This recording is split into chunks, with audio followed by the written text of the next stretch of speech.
Three, two, one. Welcome to No Touch Screens. My name is Adeyemi Adesoya. This is football tactics, analysis, and discussion show. And as always, I am never alone. I've got Superman Theo Eze joining me. Theo, how have you been? Quite well, Yemi. Another smooth week. We can only thank God. Things are getting well. I don't know about getting normal, but then life seems to be getting to normal in a lot of ways, and we are seeing government make several adjustments. But that doesn't negate the fact that we all still need to be careful. We are seeing what has happened in some clients more developed than ours here in Nigeria. Have tried opening up a bit too quickly, and we've seen the whole idea or suggestions of second wave coming to life. So we have to be careful. We still have our personal responsibility of taking care of others around us and not to be the weak point that brings this virus close home. Of course, we've seen the big news in the past few days or hours about the president of the US. So we have to just stay careful. It doesn't know any borders or personality. So don't be the one that brings it home to your family. Interesting. You said that probably the most powerful man in the world. Yeah. Corona has found its way into his bloodstream. So, exactly. Guys, you still have to, be careful, maintain social distancing, use your face mask, and as much as possible, be very careful. As always, I was going to say that please, if you're watching us on YouTube or you get to watch us on YouTube, please subscribe to this to the YouTube channel. Very important, so that we can you can get updated anytime we go live, and you can get access to watch even when we are not live, and you can get access to other contents via the Football Fix NG YouTube channel. So, very quickly, let's get to the first topic of discussion this afternoon, depending on where you are. And we'll go to something that came up last week. 5 substitutions. Because of the coronavirus issue, across Europe, it was decided that teams will be allowed to make 5 substitutions. Yeah, FIFA's IFAB, that's the International Football Association Board, recommended so, and FIFA gave the recommendation, not a rule per se. So that's why it's optional for the leagues to adopt that. So it's from FIFA and then through the European leagues. Yeah. So once that agreement was in place, it allowed teams to, kind of use the full complement of their squad. But the English, as usual, decided not to continue with it. The Premier League, as much as possible, like to, be different. And I do understand why they did that, because of the smaller clubs who I understand voted overwhelmingly for the return of 3 substitutions. But then, if you go across Europe, and the main reason we're having this conversation, especially Italy, has to be because of Inter Milan. Inter have a ridiculously endowed squad. It's absolutely ridiculous. They can comfortably field 2 teams and have the same strength. So there was a bit of a complaint that Inter seems to be too strong. Theo, much ado about 5 substitutions. An advantage, or is just regular? Well, I mean, for a club like Inter, like you mentioned, good you brought up that example, because it was all over the internet. Almost something, what I say, watering down their performance in the first 2 games was the fact that they had the luxury of bringing in 5 really quality players that are probably capable of starting in more than 90% of the rest of the league in Serie A.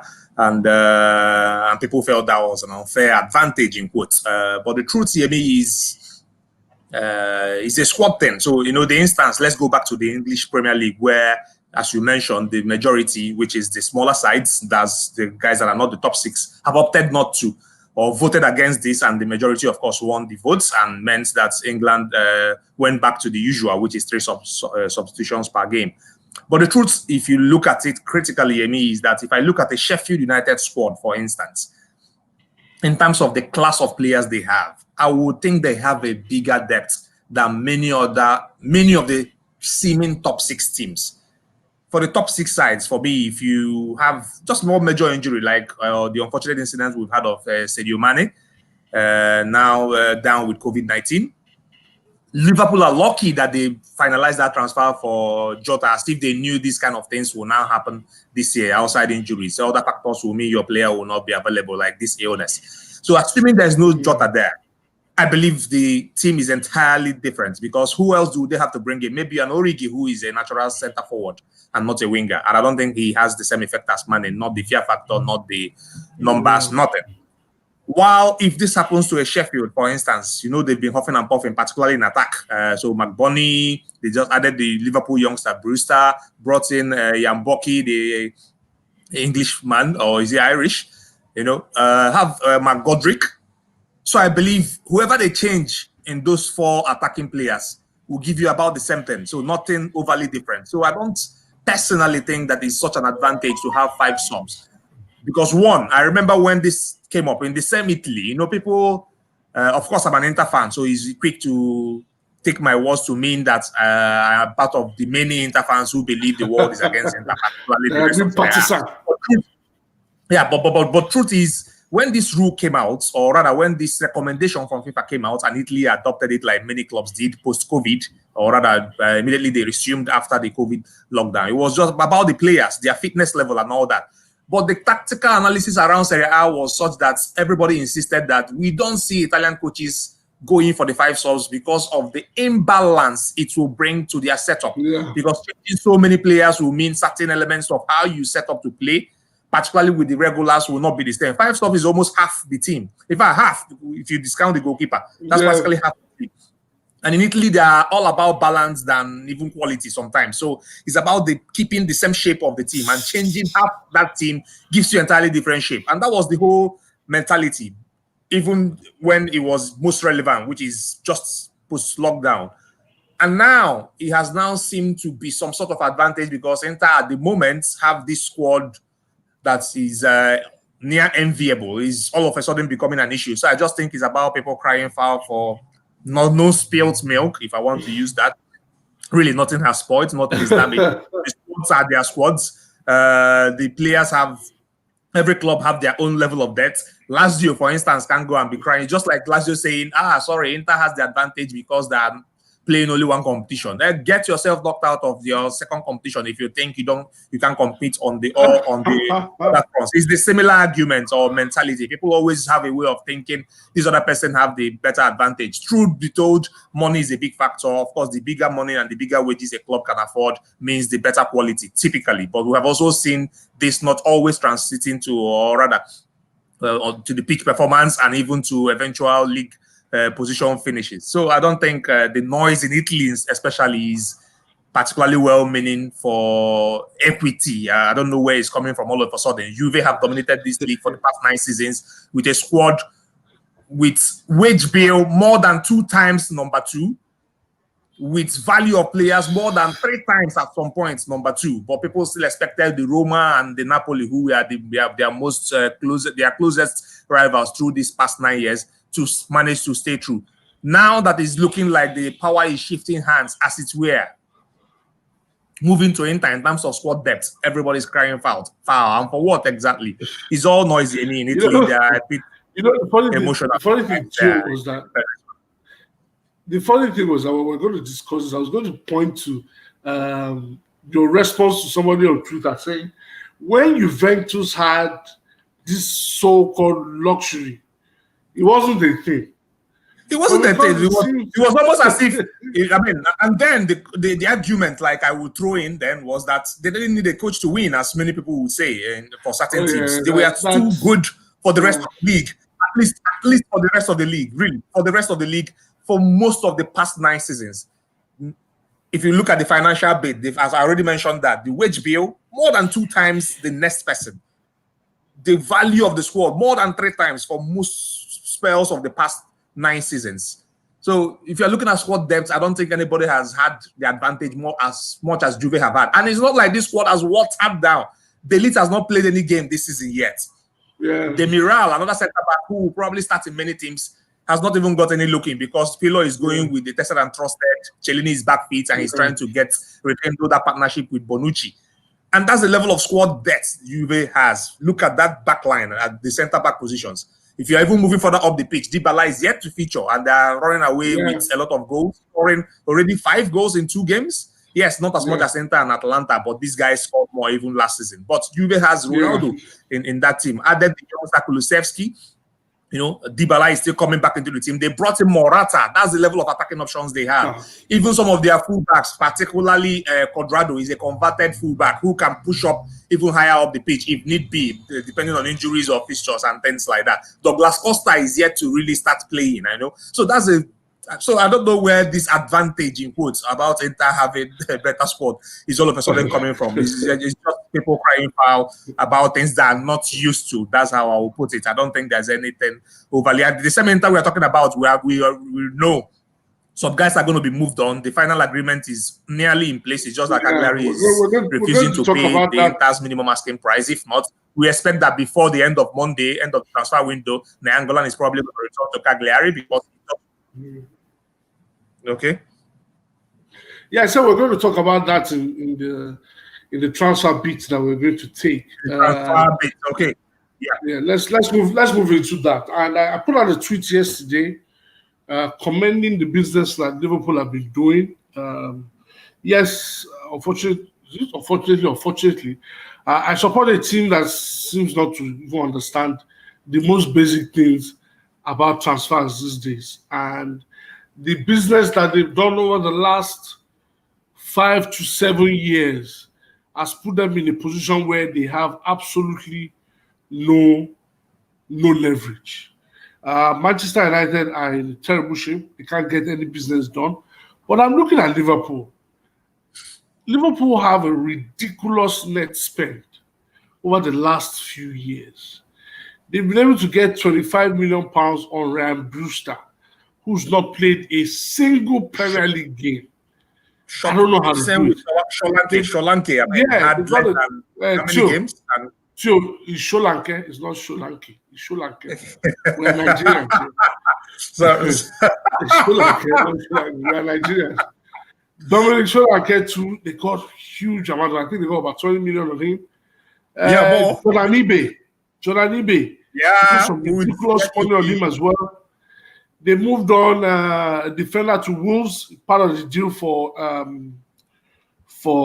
Diego Jota.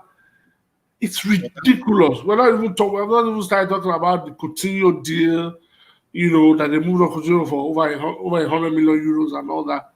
They're doing spectacular business. And that's why you see that they're able to do, even though I'm a big critic of Jurgen Klopp, and I think he's a bit of a hypocrite with some of the things he says, but I think he's earned the right to say those things because of the kind of business that they're doing. Yemi, there are so many factors around transfer prices. I always like to bring this up every time transfer and the value of players, particularly when it's being equated to the quality of the player comes up. For Liverpool, kudos to them. They've done good business. For some of these, with hindsight, I'm sure the clubs who sign some of these players will probably not do this. Ibe is one classic example. I don't think he has been irrelevant to Bournemouth, who spent huge. He was their record transfers at the time he moved, and I don't think he has been, and probably will not be any meaningful player for Bournemouth. Solanke is in the championship now, trying to understand. I think he assisted a goal yesterday night in their game in the championship, but he's still not firing on all cylinders. So sometimes the profile a club has on certain academy products or the overall view of the academy products can help buying teams think that there is something here. City was getting to that level where they could command. See Madrid spending big on Brahimi Diaz, and he went there. Of course, he's not as good as the price tag suggested, and he has moved on to Milan. I don't expect him to have any meaningful impact there either. So City had built that reputation for themselves for having such a superb academy that is breeding players that will come up the ranks, that will change things, and probably mean they won't spend big. I don't think that has happened. Apart from Foden, who is still not an untouchable in the 11 yet, despite these opportunities that he's being given. Nothing else has come out from the academy that is exciting. and the ones that have moved on have not really blown anybody away. Well, unless you want to mention Jadon Sancho. He's an exceptional talent. Yes, he has done well, and I think he went to the perfect place for him. So nothing else has come up from there that is so exciting. So I think such profiles is what helps these teams move on certain players for big money. I will give you the instance with Inter, who also at some point looked like they were building something great from their academy, and people were willing to come and invest. Of course, in Italy, they don't have as much money as in England to spend up to 20 on someone who has no appearance in the top division.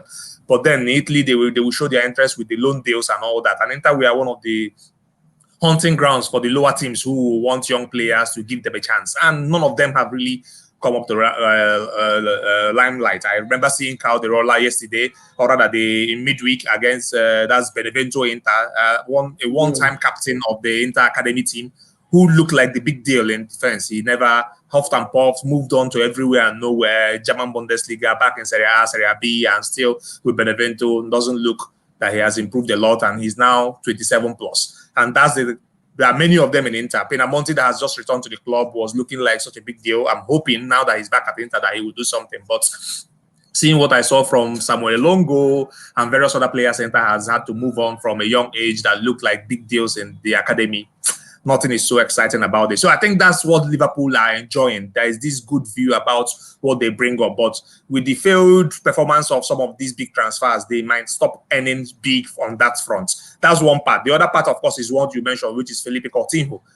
His desire to leave Liverpool came up at a time where he has built such a profile and reputation for himself that he looked like a world beater, probably as good as Neymar in the eyes of many. As at the point, and Liverpool made these transfer moves that meant the front three was sealed, and Coutinho in the side was more about keeping who used to be your best players around so that it doesn't look like you're losing the quality of the side. But as at that time, it was more than a problem than a solution to the Liverpool team. So, and they were more than happy, of course, to pay or accept the huge monies they accepted for him. I don't think they have that much leverage going forward. So you might not see such level of business in terms of monies into the side. Who else are they going to sell now to get insane money on? I struggle to see that. They have players they will rather keep, I believe, who look like they have hits they are selling. I'm not sure I expect better performance from what I've seen from even their 11 in the past 2 years.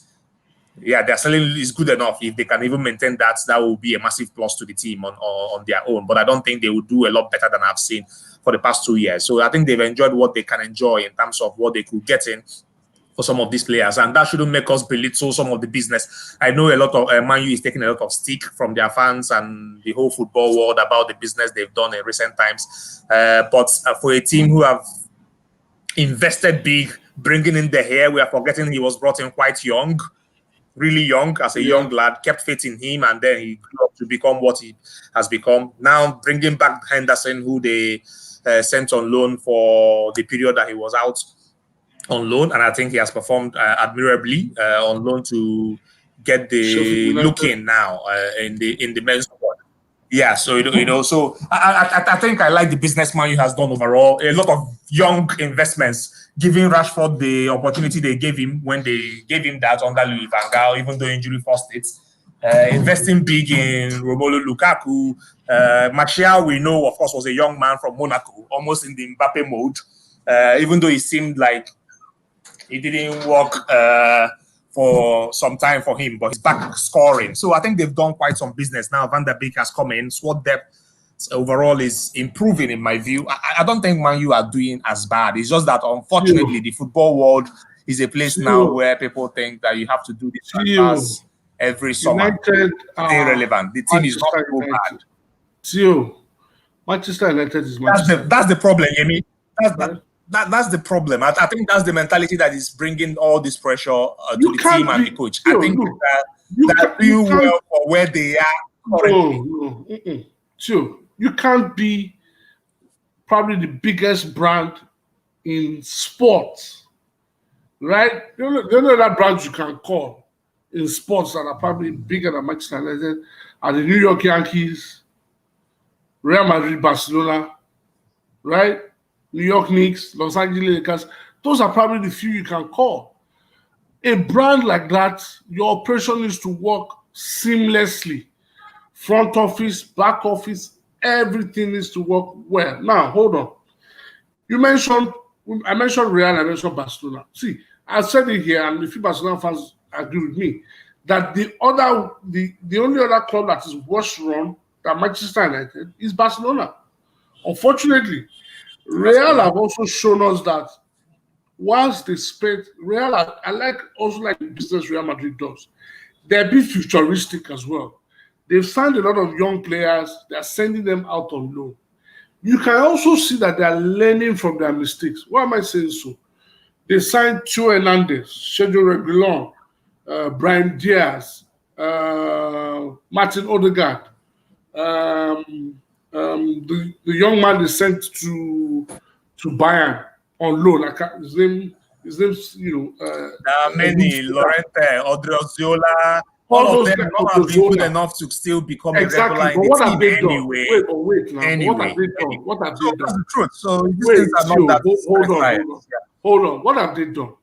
Fran Mendy is another one, but Mendy is now in the team. He's broken into the team. What have they done? They brought in Martin Odegaard back. Every time they have been sending those players out, they made a mistake with Theo Hernandez. They sold it to Milan at a cheap price. And failed to put a buyback clause in it. Now, nothing he was doing as at that point. Exactly. He needed the buyback. Just like this. But what have they done now? Everyone at Milan. Yeah, but what they've done now is that they've gotten smarter. With Sergio Reguilon, which is why United didn't sign him. They wanted a buyback clause. United said, no, we have to just buy the guy, move on, sell it to us, and move on. They've learned. They put a buyback clause on that one. I'm not sure I think they put a buyback clause on Brian Diaz. They're doing all that. They're looking to push out Jovic now. Those guys are in the conveyor belt, waiting for when the likes of Modric go, Cruz go. They are there. So in that period, they don't have to spend big money to bring in anybody. They already have the players. It's just for them. They will spend big money when the time comes. No, when you see, I use them. I'm surprised you're using them as a positive example. No. Negative example in all these transfers because they've had all these young stars for years.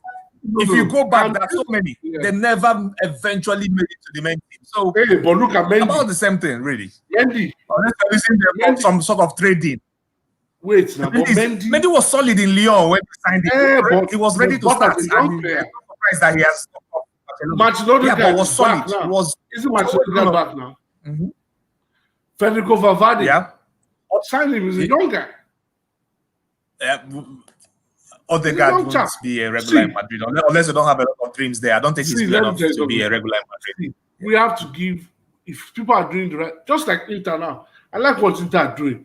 Your squad is big, but at the same time, you are doing good business that can trim the squad down and you can earn decent money. Godin has gone to Cagliari. Of course, Cagliari are looking to bring Reguilon back. I'm sure Inter will get decent money on that one, right? Pinamonti is gone back. We don't know. It might have to go again. See, some teams are.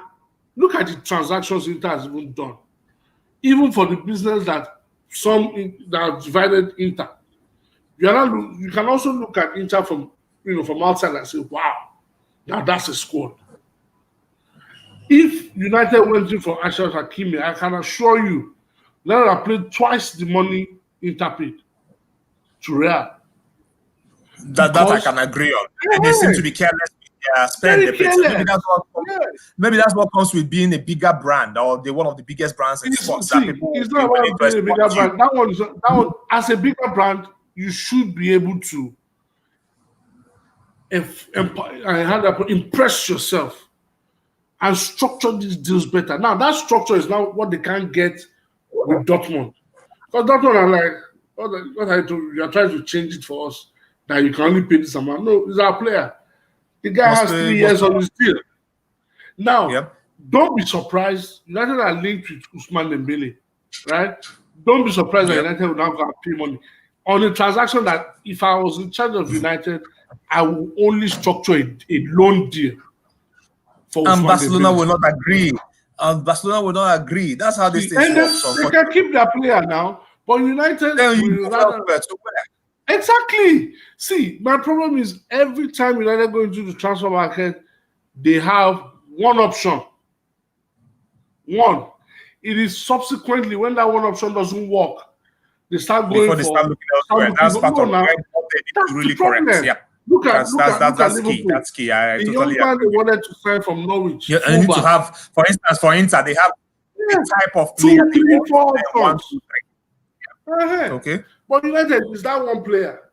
Once it doesn't work, see, the only reason United signed Donny van Beek, Van de Beek, is because Eddie van der Sar is at Ajax.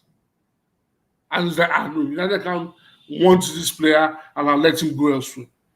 It's the only reason they got that done was because Van der Sar is at Ajax. So he did United a huge favor. And then Madrid were not keen. And Madrid were not so keen. Madrid had him in their pocket. Yeah, and so of course, no Madrid. Let him go. There are some issues in La Liga now on the fact that they are trying to be stricter with FFP. So they're telling a lot of the clubs that you have to sell before you buy. So that's why you see Madrid are doing all this. Has a plan for a big buy next season, next summer. Yeah, so I think that really they're renovating. They already said that. I know that's what they want for next year. So I think that's what has slowed them down this season. They don't want any big statement signing now, so that they can do that smoothly next season. The one statement signing they made last season, as I don't know what is wrong with him, is consistently getting they forced it. His facts. Pardon me that I said his facts because it says politically incorrect to say all these facts. Yep. But it's good you mentioned that. But even though that's not what we intended to discuss, just on a side, just a one mention in a sentence or two, because I've said that in a few football groups I belong to, I want to just say it here again. People always or typically assume that adaptation to a new league is peculiar to the Premier League. Sorry, it's not. One of the 3 best footballers in the past 10 seasons in England have moved on to other leagues that many will consider slow. And that's Aaron Ramsey, vital for Arsenal and for everything Arsenal have achieved in the past 10 years. Christian Eriksen, you don't want to, there's nothing I need to discuss about what he did for Spurs. He was practically the Spurs everything, in attacking phase and in their control. And now Eden Hazard, probably the best player of the past 10 years in England before he moved on. These 3 are struggling for any sort of relevance at Juve, Inter, and Real Madrid. So everybody adapts when they move to a new league. Don't be too quick to think it's a Werner or Kai Havertz problem. Or no, you adapt for certain players. For some, they're moving smoothly. And just some going because maybe the environment or the setup. Yes, maybe the setup is just perfect for them. But for some others, they may need a little time. It doesn't necessarily make them bad players or make the league they come from not so good a league. The best from England, or one of the best, or 3 of the best in recent 10 seasons have moved on to other leagues and really zero relevance. If I want to say that, they don't look like they can even improve on that this season because the clubs are running out of patience with them. And if not for the fear of being a horrible transfer for the clubs and the financial loss that will come from moving them on too quickly, the clubs would have done that this summer, really, moving them on and to no impact in terms of the pitch because they have really not added a lot. So know these guys, everybody needs some time to adapt. For many, it might take longer than normal. For others, it could be quick. It doesn't mean you are a better or worse player or the league you're coming from is better or worse, really. It doesn't follow. Well, we're done with transfers. Now, let's talk about the Champions League. Champions League draw was done a few days ago. And they brought up... No time. Yeah. So, you said what? I said it's back. No time. It's running on quickly. Oh, no time. Oh, no time. Whether if you thought that the final was just about a month ago, doesn't mean that action, the show must go on. So we saw some very intriguing potential matches to come up. Bayern have Atletico in their group. Juventus have Barcelona in their group. United have PSG in their group.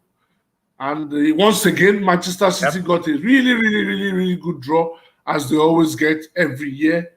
I don't know how they do it, but somehow it's as if that draw machine is on the payroll of Manchester City. But that being that, Theo, which group do you think is the group of death in this one? Easily the group H, Yemi, Paris, Manchester United, Leipzig, and Istanbul Bekisha. I think it's quite a tricky group for all parties in that team, apart from PSG. PSG, of course, we know how they run through the group stage. Whoever is in their group is, in fact, they will be sorry for you than you will be sorry for them. They are not avoiding anyone. Even if they are not a seeded team, the other guys will group stage is their thing. They know how to run through this thing without pressure. Even, of course, they have shown us last season that they can also deal with the pressure, and they will be looking to demonstrate that now under a normal season with the home and away. But I think there is solid enough side to come out of this group. So that leaves us with the second spot to be fought between the seeming favorite Manchester United, but RB Leipzig, who will fancy their chances, knowing what they achieved last season and knowing the capable man who handles their affairs there, Nagelsmann, and how they play on the pitch. Keeping most of their key players, particularly Upamecano, I think that's a vital one for me because that's a guy that helps them play smoothly from the back. The other guys at the back are back feet. Their captain, Orban, is back feet again. Konate, they've kept him. So I think the side, Mukiele, the right back, or Kum, right wing back, is still there. And the Germans, Hasselberg and Klosterman, are still available with the side. And they try to replace Timo Werner's goal with someone not as quick, but even as prolific, at least going by what he did last season, and that's in Solid, the Norwegian, who has drawn up a lot of links with our comparison with his co-Norwegian, the goal machine at Dortmund, Haaland. So I think he's a quite equipped side. Of course, Istanbul Bekisha won the Turkish League 2 seasons ago.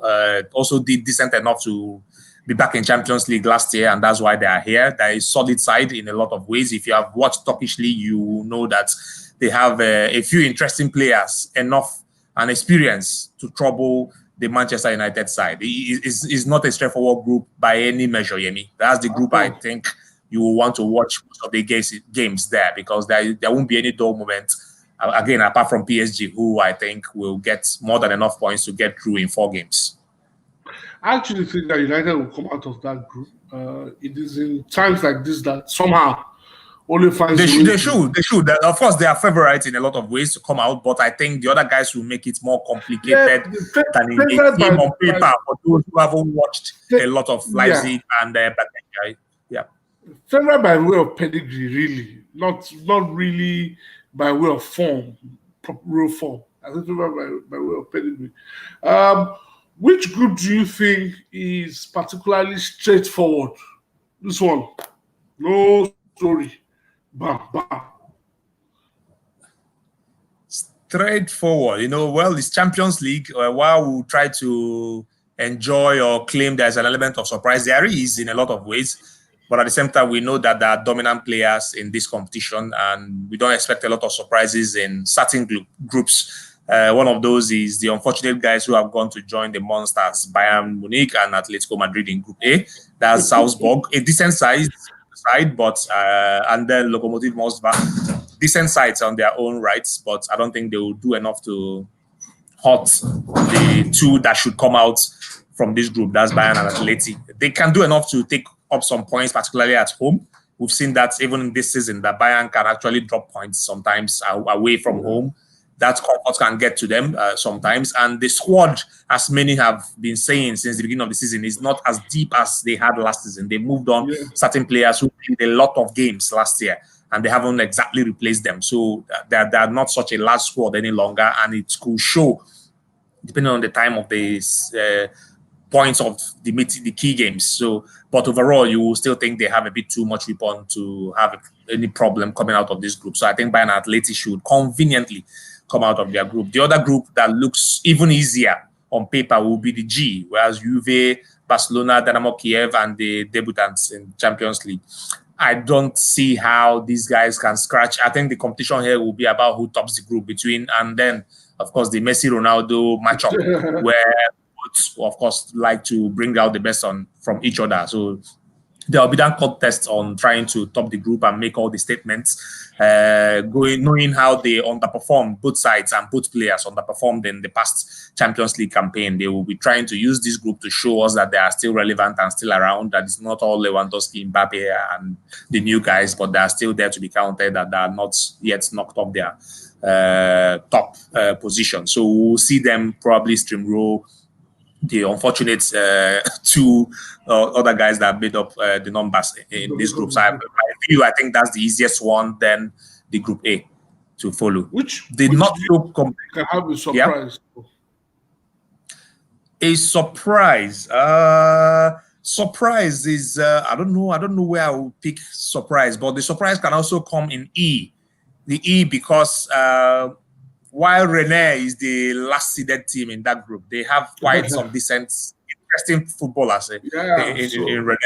Yeah, they had a quite. Let me say this. So to all those that always criticize me when I release my team of the week, the Champions League provides you an opportunity to watch to see this player. Because, you know, many people don't watch. It's 7. No, it's 7. No, there's a particular player I'm trying to point to. I think it's 17 or it's going to be 18. His name is Eduardo Camavinga. He's already in the French national team. That tells you a lot about it. It gives you an opportunity to watch him. So watch him and find out what all the hype is. I know that, yes, I made a lot of noise about Nicolas Pepe when it was at Lille. Unfortunately, coming to Arsenal has not been quite, what we expected. So, yeah, watch out for Rennes. You were saying, so surprise group? Yes, that's the group I would think the surprise can potentially come from. Because, yes, exactly. Because Chelsea, we know, they can't claim to be invisible in this group. While you expect them to, of course, come through, they are strong enough to be able to navigate this group, but it won't be any smooth for them if they drop points carelessly. One, Sevilla away is a game you don't expect them to win, if not to even get anything from. That's one. And Sevilla at home, Chelsea playing Sevilla at the Bridge. It's not also a game you can put your money on and say Chelsea will win. So that means that there is a 6 points that are not sure what they can get. So they need to be at their best to get that. They need to be above their best to get 4. They need to be very good to get 3. And if they play not so good, they will get 0. So that's a key fixture already for them. And then Rennes is another one. While Rennes, Chelsea should be better on paper in terms of experience and the guys they have on ground. Rennes is a side that have been improving year after year. They were close to the Champions League the season before, and they are now they are solid, good base. You already mentioned the youngster who is doing great things, and Nzonzi is back at his best because it's a place where he's using the energy around him. The midfielders are quite energetic, and that has allowed him even more time to dictate play as he likes to do, just sitting in front of the defense. His favorite position, something he did so well in the Sevilla Emery days where they won all those Europa Cups, and he's back at his best again with this team. I think he's at home in this place doing so well. They are adding even more depth to their side, bringing in the experienced Rugani, who hasn't lived up to the expectation at Juve, but he has picked up enough experience to probably add decent value to this team. And Daubert, a player who was voted the best fullback in his last season in Ligue 1. That's with Nice. Unfortunately, the adventure in Italy didn't work for him, not at Inter and not even in his low spell at Fiorentina. But he's shown enough pace to be able to add some quality to this side and depth, if not for anything. So I think Rennes is a team that Chelsea will have to watch out for. And then the other side, the Ukrainian side, the Krasnodar, they're also not a walkover team. So it's a team that you have to play well to be able to pick all 3 points, particularly away to them. So it's a group that can spring quite some surprise if Chelsea are not at their best, especially. Okay, so that's the Champions League done. Champions League resumes in this month, later in this month of October, excuse me. Let's go to the Europa League. The small matter of the Europa League, the tournament that's probably the most difficult one. They won't like it for that moment too. It's a small matter now. It's probably the most difficult tournament to win. And I'm looking at the groupings, and one kind of sticks out, like almost like a Champions League group. And that's passes for a Champions League group. Sparta Praha, AC Milan, and Lille. Do you agree that it almost passes for a Champions League group? It definitely does. I put out a tweet when I saw this draw. I thought it was someone wishing Milan the worst, and I now checked and saw it was real, not just any which. And it's quite the worst case scenario for Milan, because that's playing Champions League level football too close to the match day. In Europa League on Thursday, and too close to your league games on Saturday, Sunday. So I think it's really worst case scenario level football for group rather.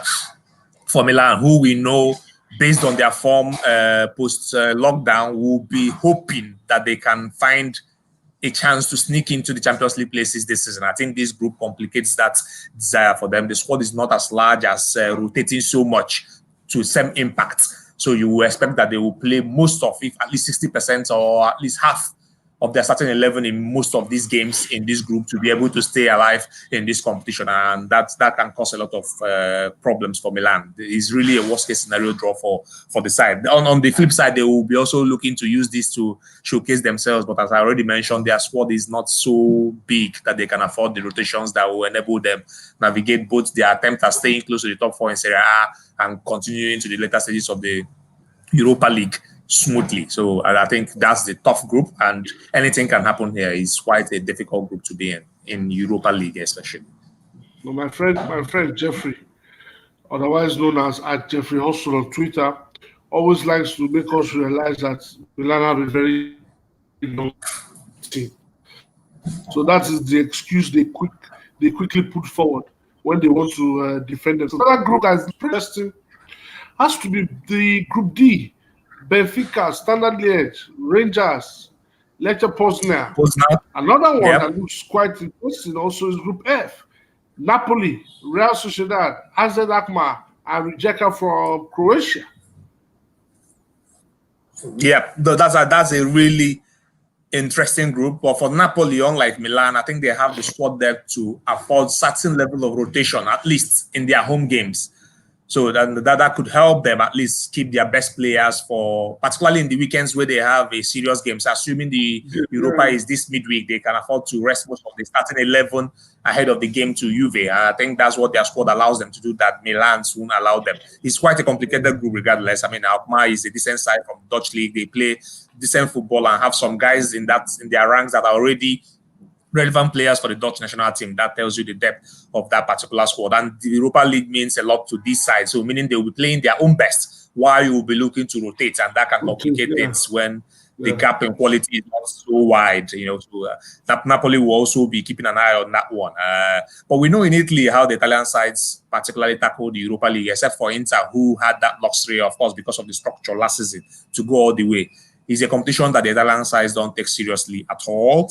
Yeah. Historically, they attempt to even knock themselves out if they think it will affect their objectives in Serie A, which for most of these sides staying close to the Champions League spots. So don't be so shocked if you will see something same of the same from the Italian representatives. But for the English lads, I think they are luckier with their draws, and then of course have a better squad to be able to tackle any challenge that the Europa League can throw at them. I'm talking of Arsenal, who don't have a lot to worry about. They can navigate this one with the Nketiah, Saka, and the likes. Same for Spurs. Mourinho, despite all the cries in recent weeks about the fixture congestion, will be happy with the squad extra quality that they are.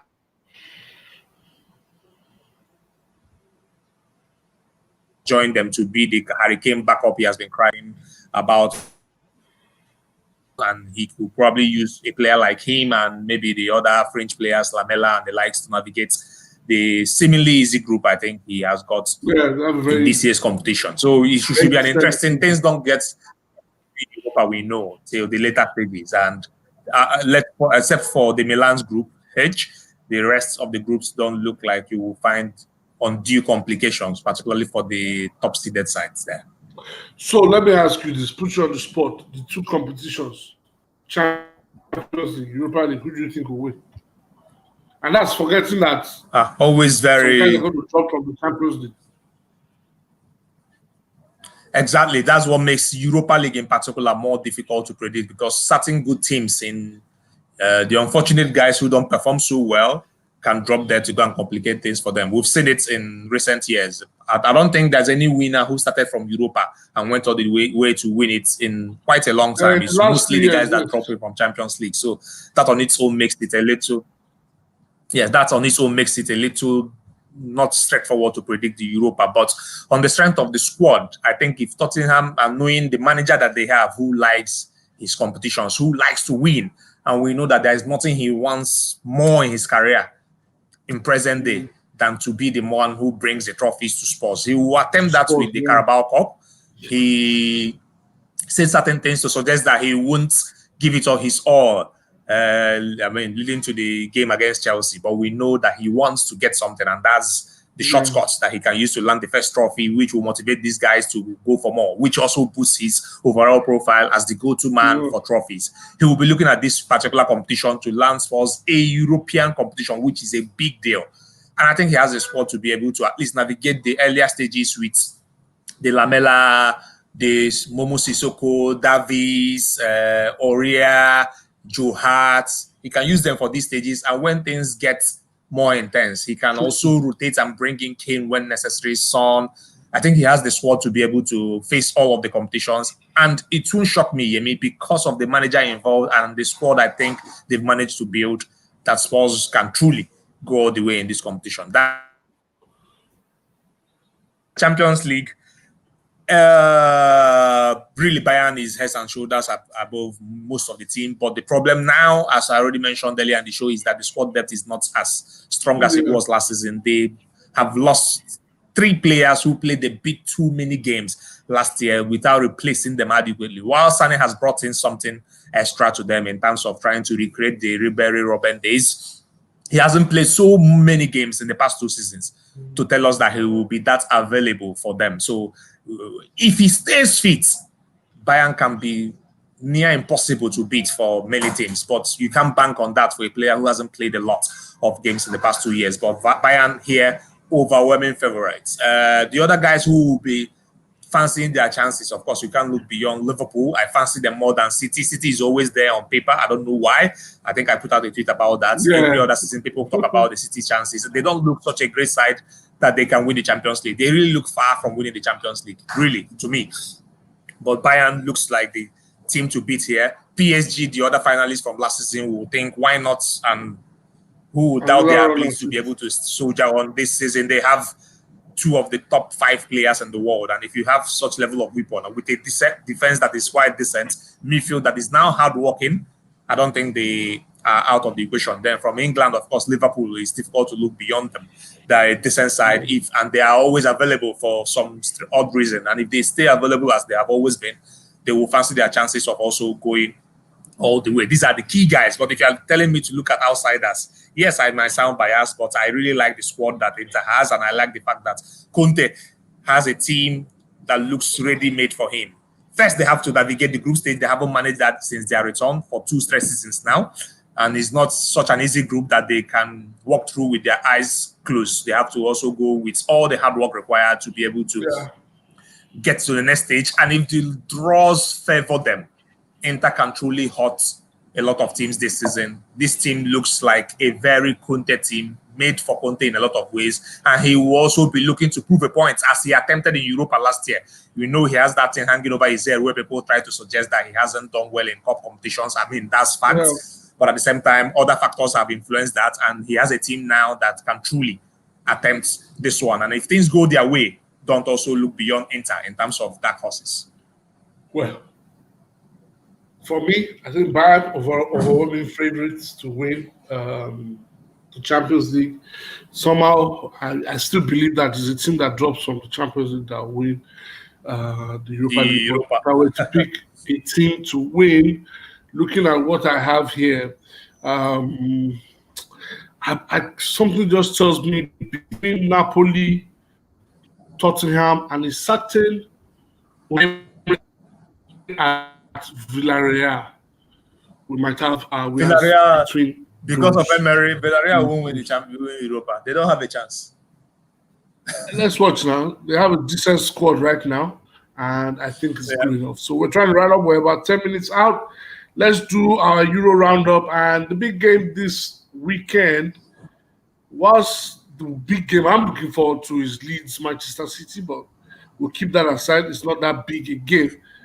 It's what I mentioned because people will think that Bielsa, because of what they have achieved since they came back and how they played, that it should be an open game, should come with goals.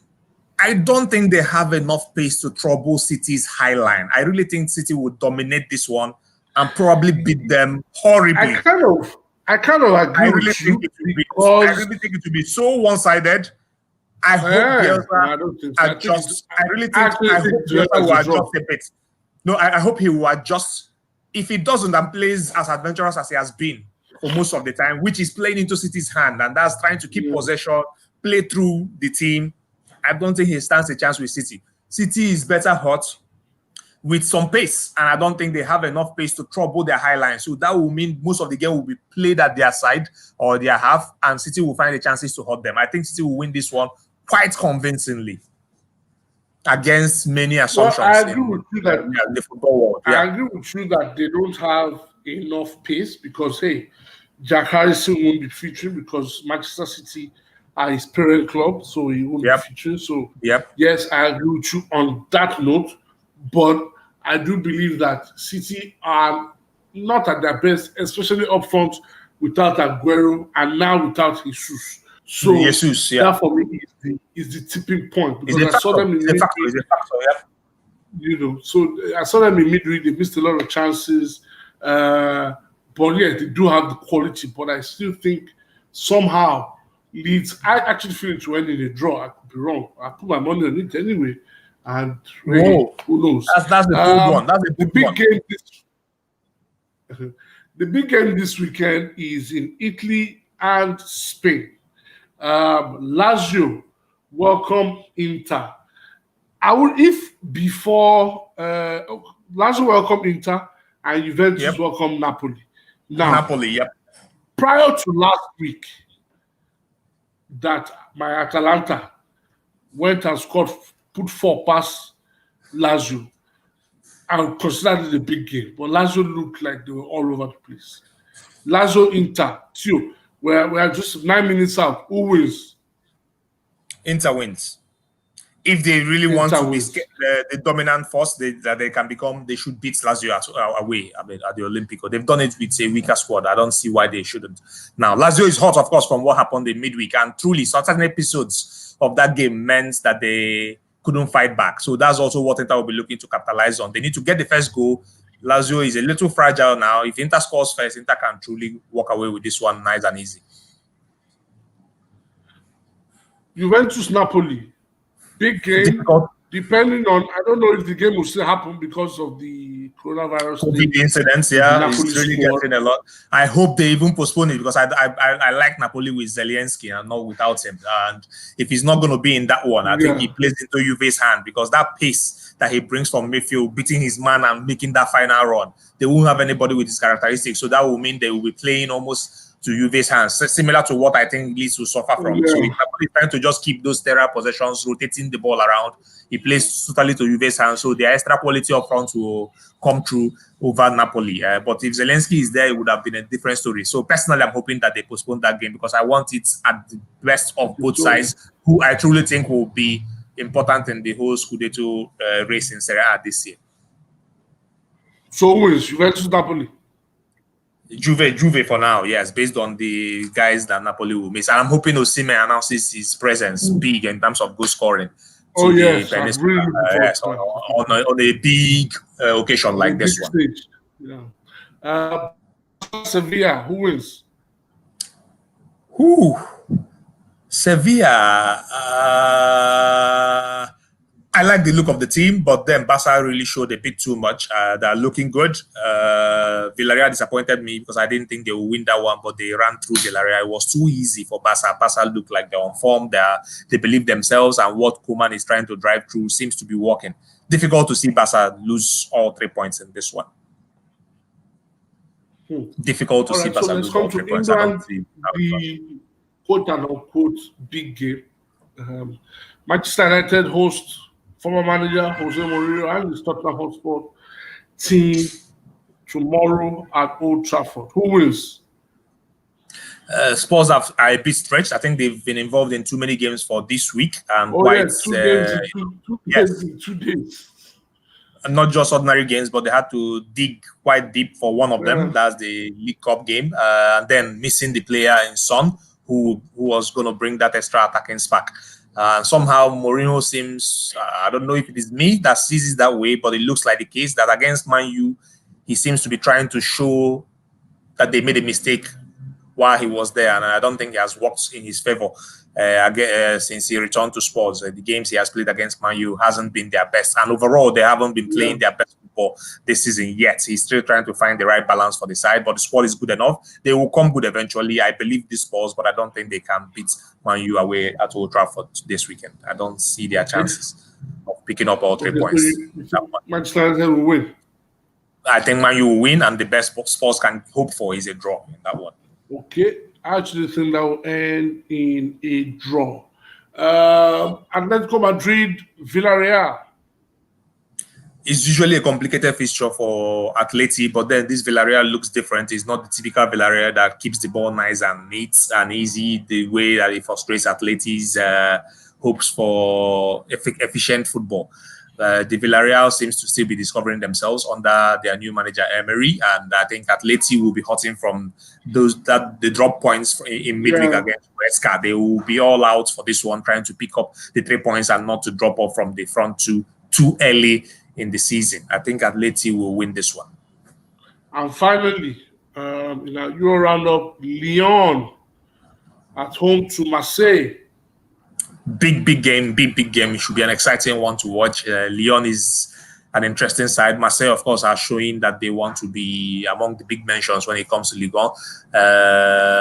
But then they are away to a Lyonnais side who are growing in confidence, playing good football. Memphis, of course, is definitely staying despite all the speculations about his impending move to Barca, which didn't happen. I think Lyon are well enough and good enough to pick up all 3 points in this one to stay close and keep their title dreams alive early on in the season before PSG goes on the kind of streak we know they're capable of going on. All right. So, Theo thinks City will walk up. I don't think City will win with less than 3 goals. I really, it's that bad. It's in my head. I don't know why. Or I know why. I just think that Leeds don't have enough to force City to be too careful. And if they are not careful and they are playing their game, they will really mess you up. And I think they will mess Leeds up big time. Okay. They should win that one. I love to see Bielsa surprise me, which is approach. Setup tactics. Okay. With the setup. Yeah, that's our show. Thank you for joining us. Thank you so much. For your comments and everything. Thank you, everybody. Thank you, Theo. Enjoy the rest of your weekend. And like I said, if you're watching on YouTube, please subscribe, and so that you can get all the updates, all the notifications when we're going live on any of the shows that I do on this platform. All right, guys. Thank you very much, and bye for now.